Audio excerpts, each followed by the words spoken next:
Good afternoon, everybody. Start off by saying I'm honored and humbled that John Mayer and Steve Tisch would allow me to see this process through. I'd also like to thank Mike Kafka for the job he did here towards the end of the season. Obviously finished with 2 wins at the end. He did a phenomenal job keeping the guys together, competing, all the way to the finish there. To our fans, I understand, the wins haven't been, what the expectation is. And, I'm fortunate enough to be tasked with getting the organization and the franchise back where it belongs. And that's the goal as we move forward. We're going to start the search for the next head coach of the New York Giants. As soon as I leave here, that's what we're going to go start focusing on. And, we're going to get the right person to lead the franchise and, again, get us back to what the standard is, and that's competing for championships on a yearly basis. With that, I'll open up for questions. You're receiving an extension, Joe? I'm not going to get into my personal contract situation. As you've seen today, unfortunately, in the nature of the business, I'm not sure how much it really matters how many years you have on your contract or not, but I'm not going to get into my personal situation there. Joe, a lot of the players today talked about craving for leadership with that head coach. How important is that aspect, and what does that really mean? Yeah. The criteria for the next head coach, there's several criteria that we're going to look for. Leadership being an important element, in the head coaching, world. Football acumen will be important. Player development is very important. Having a plan for player development. We have a young quarterback. It's going to be important that there's a plan in terms of Jackson's development, holding people accountable, communication. There's a lot that goes into the head coach that, can fall under that leadership element. But those are some of the characteristics that we're going to be looking for in the next head coach. Do you want somebody with head coaching experience already? We're going to cast a wide net, and there's no directive that it has to be an offensive guy or defensive guy or special teams or college or whatever it may be. Having head coaching experience previously, we're going to try to find, or we are going to find, the best leader for the franchise. Joe, we saw last year a couple young rookie quarterbacks flash but struggle overall with winning, whether it was Drake with New England, you saw Caleb with Chicago, teams that had the young nucleus of talent like you guys have, and then year 2 they got the coach and they took off. Do you see this as a similar situation, that you get the right coach and you can have similar success to what the Patriots have seen or the Bears have seen? Yeah, Connor, that would be the goal. That would be ideal. That's a good question. And yeah, when you look at those franchises that did that, I believe New England was picking 4 and Jacksonville may have been at 5, and what teams are in the top 10 again. And those are 2 really good examples. And, Caleb Williams in Chicago, what they were able to do, they had, each of those franchises brought in new head coaches and were able to turn it around rather quickly. And, Drake May's in the MVP, race right now. And, Caleb Williams, we obviously played against him and has had a really good year and playing at a high level. So, yeah, that's certainly an opportunity that you look at those franchises and how they put it together and the quick turnaround. And, in an ideal world, yeah, that would be it. How do you think Jackson is viewed? Like, what's your initial impression from the outside when you're going through this process? And how do you think it's going to be a benefit to have him here? Absolutely. Jordan, from the people I've talked to, the consensus, there are a lot of potential head coaching candidates that are excited about the opportunity here because of Jackson Dart. What has ownership told you about, in terms of what John and Steve and them, what kind of input they're going to have in terms of the coaching search, whether it's their decision or your final decision? I didn't hear the first. What have you heard from ownership in terms of kind of the power balance of who's going to make the final decision on coach between yourself and the owners? Okay. So I've been doing a lot of research with some of my leadership group, not just me, but there's a few of us that have been doing a lot of research. So we are gathering names, gathering information, providing that to ownership. We will all go through the interview process together, and collectively we'll come up with the who the next head coach of the New York Giants is going to be, and ultimately it's ownership's decision. But I imagine that's going to be a collaborative effort. Who's going to be in the interviews? Yes, ownership will be part of the interviews. Yesterday, had you guys lost, you would have been had the number 1 pick in the draft, and I think we all know that means, being able to get a ton of draft capital in the trade from a quarterback needy team. Is there any part of you that laments winning either of the last 2 games? No. I always want to win when we go out there. I mean, every time it's important. We haven't done enough winning, and I understand that, and that falls on me. But anytime you go out there, specifically against a division opponent, we hadn't beat the Cowboys. To go out there and do that was important. And again, we have a young group of players that need to learn how to win, and to go out and finish the way we did, we can carry that momentum into the offseason and hopefully carry that over into next season. Joe, if there's anyone questioning why ownership retained you, obviously that's a question for ownership, but from your perspective, why do you deserve to be the person who gets to lead this forward here?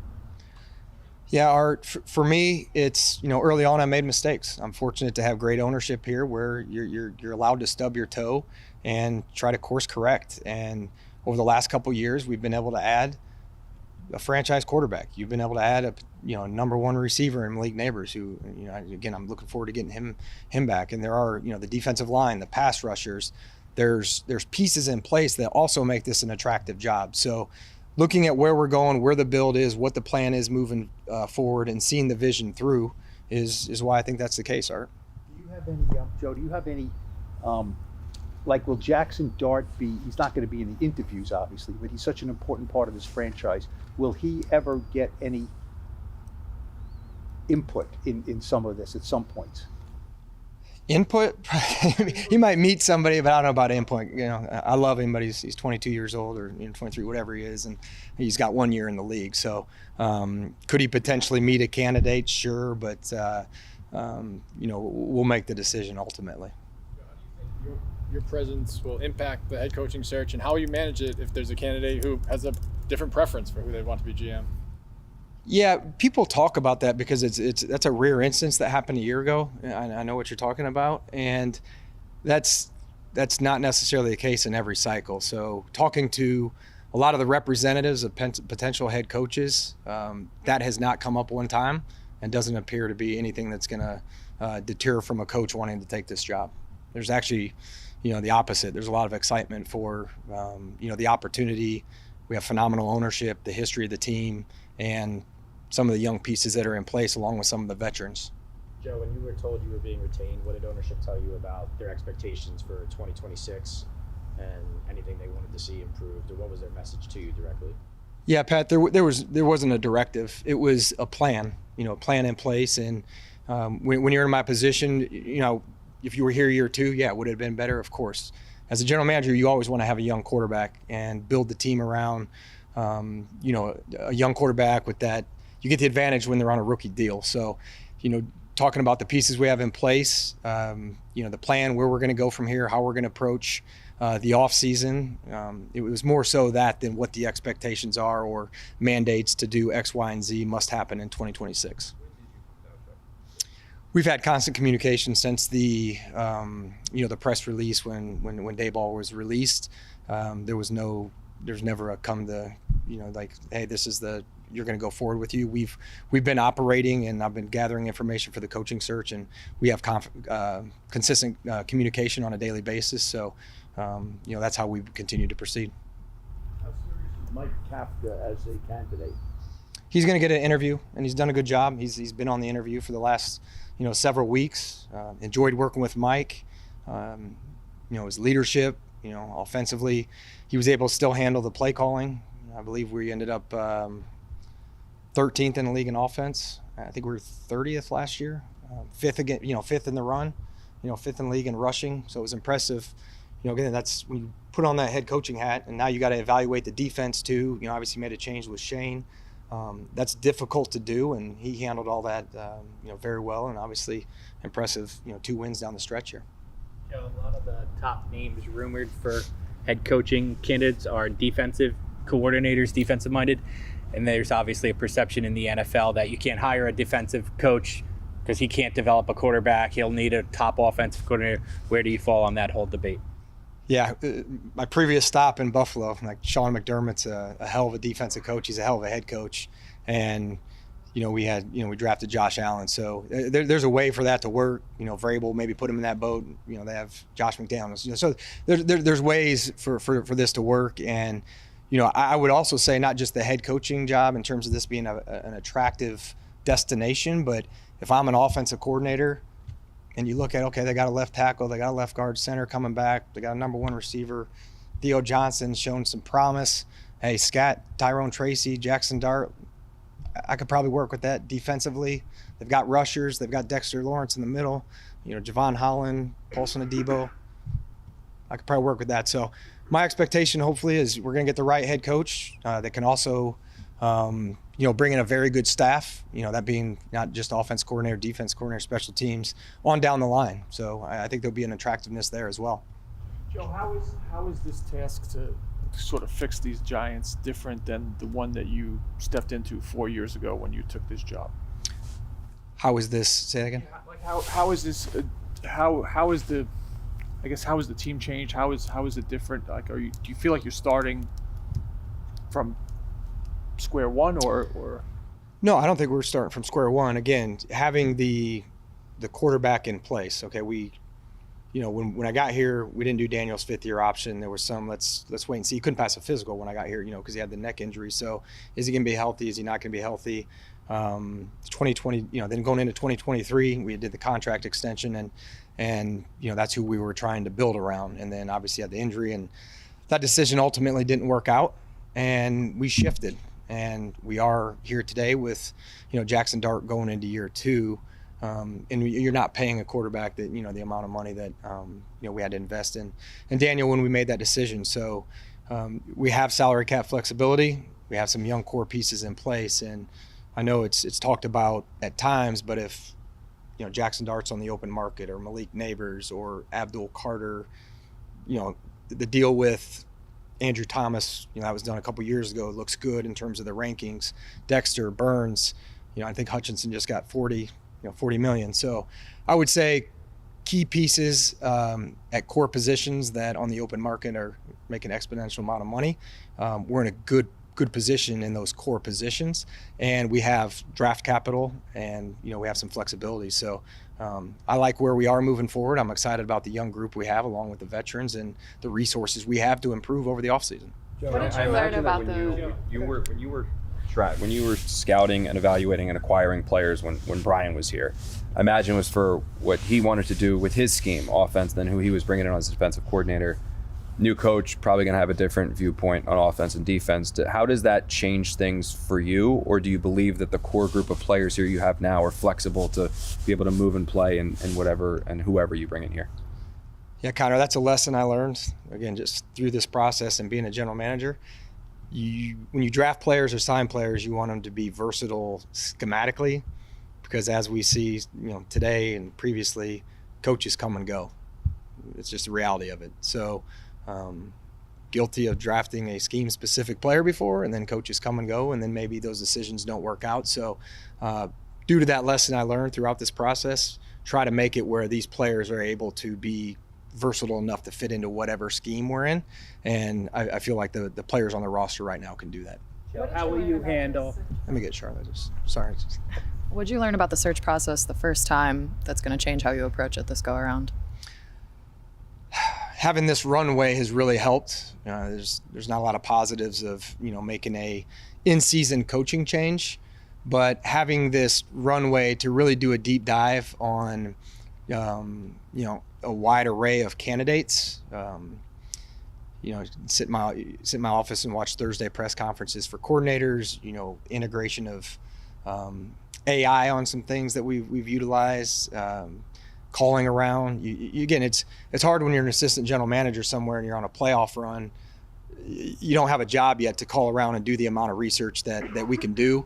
When I got hired, I didn't have an assistant general manager. I really didn't have a staff to assist me. So it's going to be a very thorough search. I feel really good about the information we've collected already. There's some really good candidates. Again, on both sides of the ball, collegiately, we're going to look everywhere. So, and then going through it, Charlotte, like sitting in the seat as GM, having a head coach down the hallway. What are those interactions like throughout the calendar year? Post game after a win, post game after a loss, free agency, draft, the collaboration between the coaching staff and the personnel. What worked, what didn't work.